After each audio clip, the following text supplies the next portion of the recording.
Did you know a single quote cost Alain Prost his Ferrari seat before the season even finished? In 1991, Prost told reporters his Ferrari drove like a truck. Ferrari heard it.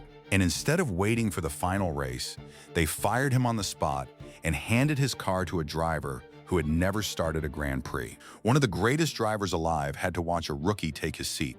No farewell, no final lap. Just a press conference, a quote, and a career at Ferrari erased overnight.